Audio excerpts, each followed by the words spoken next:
The Social Security Administration just announced the 2026 cost of living adjustments for Social Security benefits, and it's a fairly decent adjustment. So in this video, I'll tell you what the 2026 COLA is, who it applies to, and why when you claim your benefits matters so much when it comes to your COLAs throughout retirement. But before we jump into that, my name is Jacob Duke. I'm a certified financial planner and the owner of a retirement planning firm where we help people just like you plan smarter and retire better.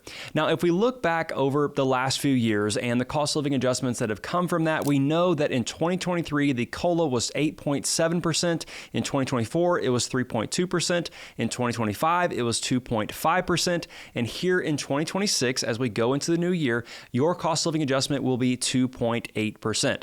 So it's not quite as high as it was back in 2023, but that also means that inflation, at least on paper, isn't as high as it was either. Now, before we explain how the COLA is actually applied to your benefits, because it's not quite as simple as you might think, let's first talk about who actually qualifies for the COLA in the first place.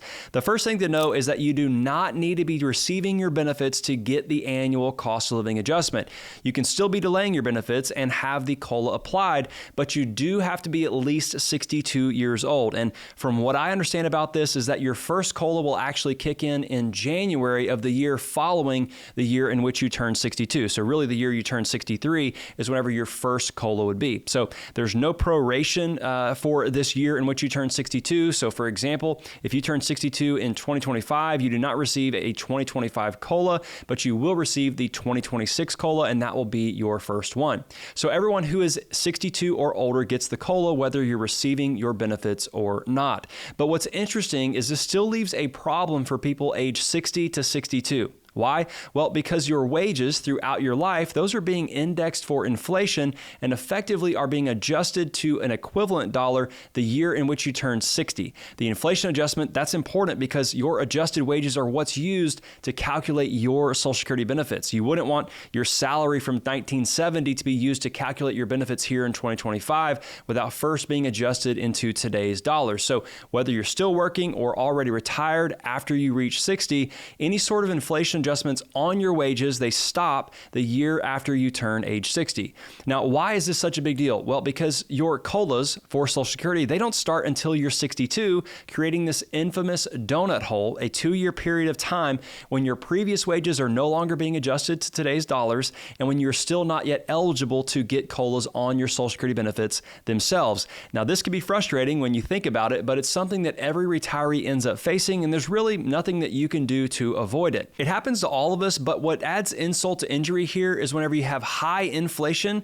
during the years in which you're turning 61 and 62. In that scenario, the dollar is becoming less valuable due to inflation, but neither your wages nor your benefits are actually being adjusted accordingly during this donut hole period of time. So all you can do is hope and pray that low inflation years occur during this period of time. Now, if we look back to the 2026 COLA and the fact that it's 2.8%, you might automatically assume that your benefits will increase by 2.8%, but that's not exactly true. It's more accurate to say that your benefits will increase by about 2.8% in 2026. And the reason for this distinction is because of how the COLA is actually calculated and applied to your benefits. The Social Security Administration doesn't just take the benefit that you're already receiving and then add 2.8% to it. What they actually do is they take the 2.8%, they add that to your PIA, your primary insurance amount.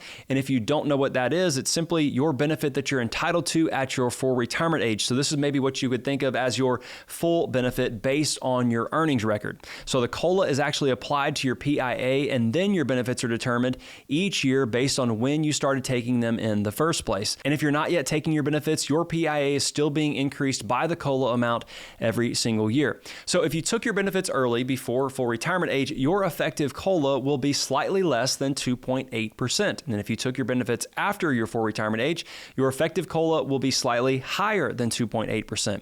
Again, this is because the COLA is first applied to your PIA, and then a certain factor is being applied to that PIA to determine your monthly benefits based on the age that you actually started claiming benefits originally. And it's important to understand how this works because it could impact your decision around when you take your benefits.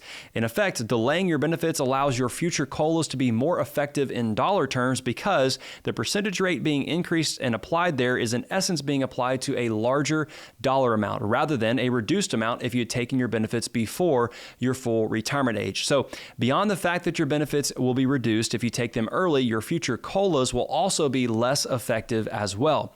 Now, if you've enjoyed this video, you might enjoy this one as well, where I explain how Social Security taxation really works and why it matters. Thanks for tuning in. We will see you in the next video.